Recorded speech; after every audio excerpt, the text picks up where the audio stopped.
Demokrasi pertama di dunia 700 tahun, 1500 tahun, tahun 1500 barulah orang barat tahu bagaimana cara memilih pemimpin berdasarkan demokrasi.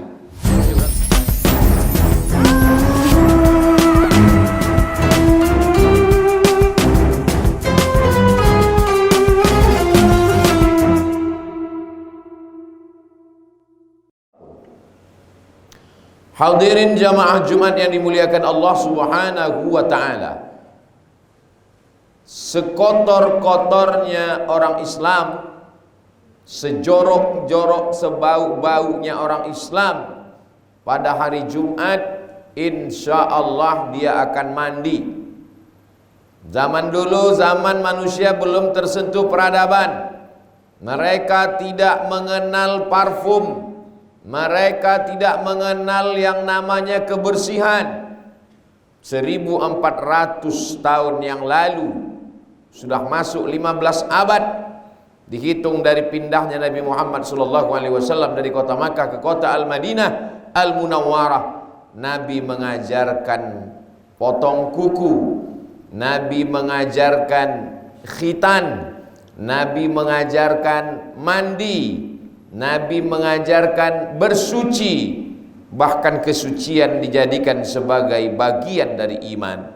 At-tuhuru syatrul iman, suci, bersih, bagian dari iman. Azfaraka, cucu, lihatlah itu ada apa di ujung jarimu. Azfaraka, kukumu. Inna syaitana yaq'udu ma tala minha, setan duduk di kuku yang panjang. Begitulah mereka dipesankan oleh Nabi Muhammad sallallahu alaihi wasallam.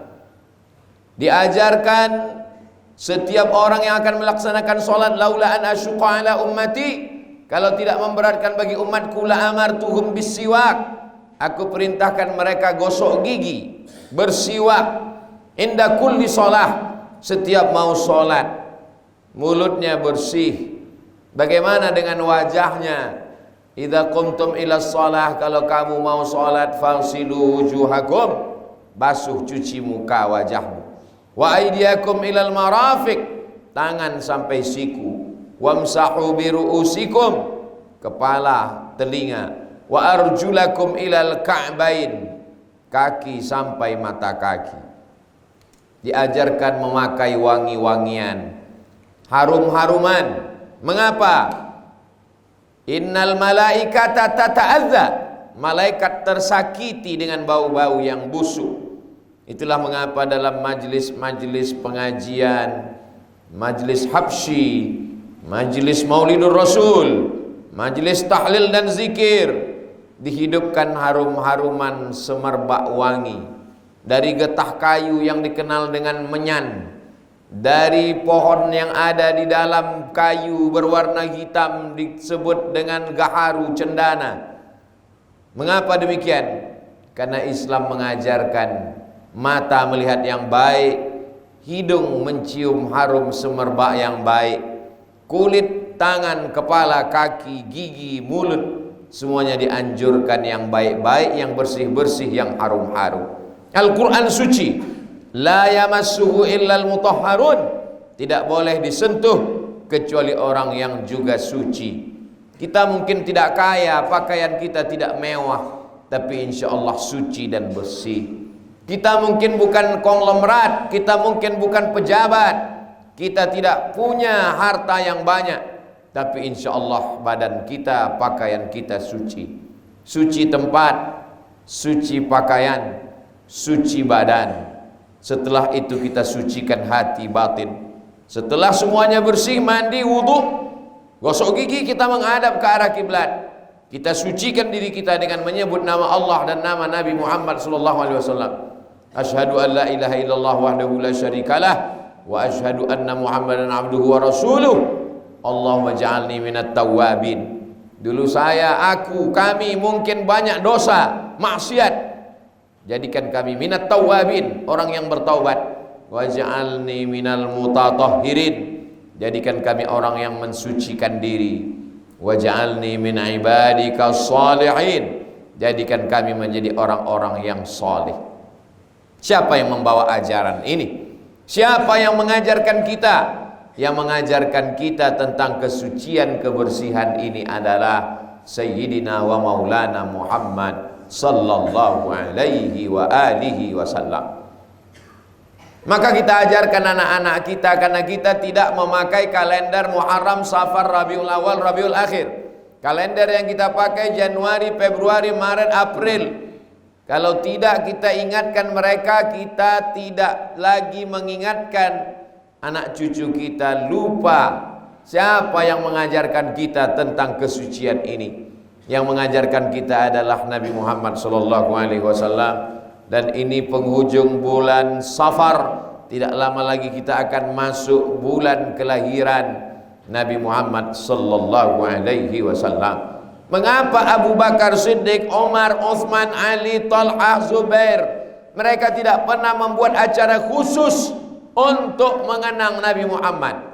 Karena mereka hidup dengan Nabi, tidur dengan Nabi, musafir dengan Nabi, perang bersama Nabi, melihat Nabi, berjumpa dengan Nabi, sholat bersama Nabi. Tapi begitu Nabi meninggal dunia, mereka punya anak-anak mereka tidak jumpa dengan Nabi, maka anak-anaknya disebut dengan tabi'in. Mereka membawa anak-anak mereka ke tempat lokasi perang Uhud. Di sini pelipis Nabi berdarah. Mereka membawa ke tempat perang Badar. Di sini Nabi berjuang melawan kafir Quraisy Makkah. Mereka mengenalkan anak mereka. Inilah bulan untuk kita mengenalkan anak-anak kita kepada orang yang mengajarkan kesucian, kebersihan kepada kita. Yang dulu manusia itu dinilai karena jabatannya, dinilai karena warna kulitnya, dimuliakan karena hartanya. Kita ajarkan ke anak kita, ada satu sosok manusia yang mengangkat harkat martabat bukan karena harta, jabatan, kekuasaan, popularitas. Innallaha la yanzuru ila ajsamikum, Allah tidak melihat badan kamu, wala ila suwarikum, Allah tidak melihat rupa wajah kamu, walakin yanzuru ila qulubikum, yang dilihat adalah hati kamu. Walaupun kamu bukan siapa-siapa, bukan apa-apa bagi masyarakat, rakyat jelata, manusia biasa, tapi kalau hati bersih, tidak ada hasad, tidak ada dengki, tidak ada busuk hati, tidak ada dendam kesumat, itu jauh lebih mulia daripada ahli ibadah. Wa a'malikum, yang dilihat Allah adalah amal kamu. Bilal bin Rabah berkulit hitam, budak, miskin, hamba sahaya, bukan siapa-siapa. Tapi apa kata Nabi? Kata Bilal, wahai Bilal, sami'tu daffa na'laika baina yadayya fil jannah. Aku dengar suara gesekan sendalmu di surga. Nabi tidak memuji Ali. Seandainya Nabi mengatakan aku dengar suara gesekan sendalmu wahai Ali, orang berkata Ali Quraisy, Ali putih, Ali cerdas, Ali menantu Nabi, Ali suami Fatimah, Ali sepupu Nabi. Nabi tidak mengatakan Utsman, aku mendengar suara gesekan sendalmu di surga. Orang akan berkata Utsman Quraisy, Utsman putih, Utsman menantu Nabi, Utsman orang kaya. Tapi Nabi mengatakan Bilal, sami'tu daffa na'laika baina yadayya fil jannah. Aku dengar suara sendalmu di surga. Bilal yang miskin, Bilal yang budak, Bilal yang hamba sahaya, Bilal yang berkulit hitam, Bilal yang bukan siapa-siapa, Bilal yang dilecehkan, diremehkan. Anak-anak orang kaya diberikan tali temali untuk mengikat Bilal, ditarik keliling Makkah, diejek, diolok, ditertawakan, dijadikan sebagai permainan anak-anak, tak ada harga dirinya. Tapi begitu dia berkata Ahad, Ahad, kulitnya yang hitam diletakkan di atas batu yang panas, perutnya ditimpa lagi dengan batu supaya kulit itu melepuh. Dia berkata Ahad, Esa, Ahad, tunggal, Qul huwallahu ahad, Allah Maha Esa. Mereka menyembah Lata, Uzza, Manat, Hubal. Mereka tidak dipandang Allah. Yang dilihat Allah hanyalah orang yang berkata Ahad, ahad. Qul huwallahu ahad, meminta hanya kepada Allah. Itu yang dimuliakan Allah Subhanahu wa ta'ala. Standar kemuliaan berubah. Seandainya Nabi mengajak mereka puasa, mereka sangat sanggup untuk menahan makan dan minum. Seandainya Nabi mengajak mereka untuk sholat, tidak ada susahnya bagi mereka untuk tegak rukuk dan sujud. Seandainya Nabi meminta mereka untuk bersedekah, mereka orang-orang kaya, duitnya banyak, harta berlimpah. Lalu kenapa mereka benci kepada Islam? Karena mereka mesti duduk sama rendah dengan orang-orang berkulit hitam, pembantunya, rakyat jelata yang tidak punya apa-apa. Bangkit egonya, bangkit sombongnya, bangkit angkuhnya. Dia Nabi Muhammad sallallahu alaihi wasallam mengajarkan kita, la yadkhulul jannah, tak masuk surga, man kana fi qalbihi, siapa yang dalam hatinya mithqala habatin min khardalin min kibrin, ada sombong walaupun sebesar biji sawi, ada sombong walaupun sebesar ujung jarum, ada sombong walaupun sebesar ujung rambut, ada sombong walaupun sebesar ujung mata pedang, la yadkhulul jannah, tidak masuk surga. Allah Subhanahu wa ta'ala ingin manusia ini hidup bersama, ingin manusia ini bersih dan suci, maka dikirimnya seorang makhluknya. Makhluk itu tidak pernah mendaftar, tidak pernah Nabi membuka ikut pendaftaran. Ini murni pilihan Allah Subhanahu wa ta'ala. Allah yang sudah memilih dia, Allah memuji dia. Apa kata Allah? Wa innaka la'ala khuluqin azim, engkau memiliki akhlak yang amat sangat mulia. Kalau ada orang Islam memuji-mujinya, biasa. Orang Islam ingin masuk surga. Kalau ada orang Islam memuliakannya, biasa. Karena orang Islam beriman, percaya kepadanya. Tapi orang Amerika yang tidak percaya kepada Allah, yang tidak yakin bahwa dia Nabi, saat menulis buku, dibuatlah dia sebagai orang nomor 1 di antara 100 ranking influential person in history.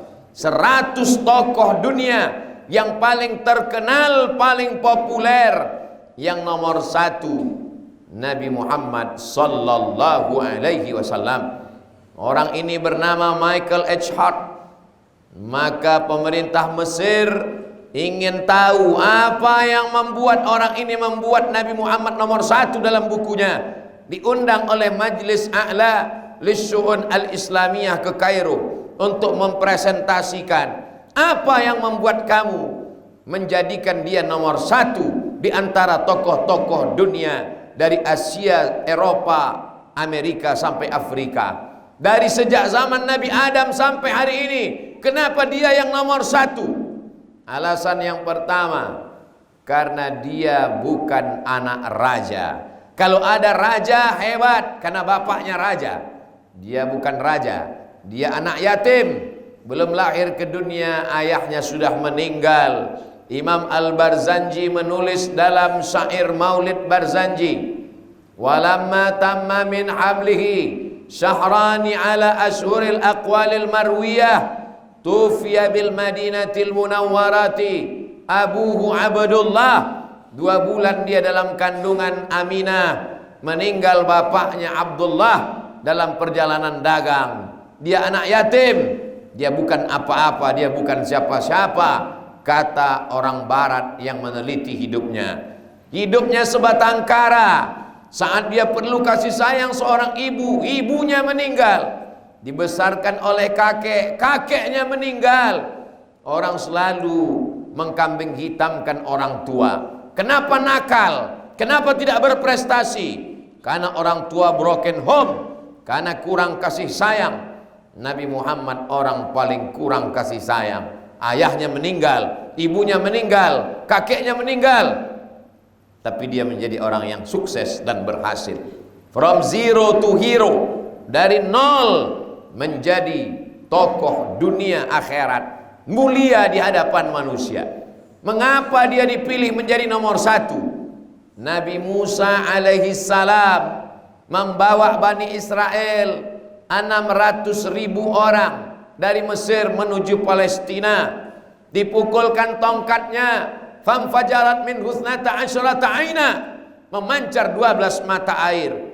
Tapi dia tidak sampai ke Palestina. Di tengah jalan dia meninggal dunia. Perjalanan itu dilanjutkan oleh Yusha bin Nun, murid Nabi Musa alaihi salam.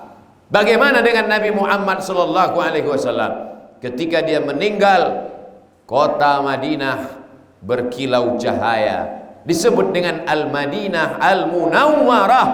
Ketika dia meninggal, orang kaya dihormati, orang miskin dimuliakan. Ketika dia meninggal, umat Islam punya peradaban.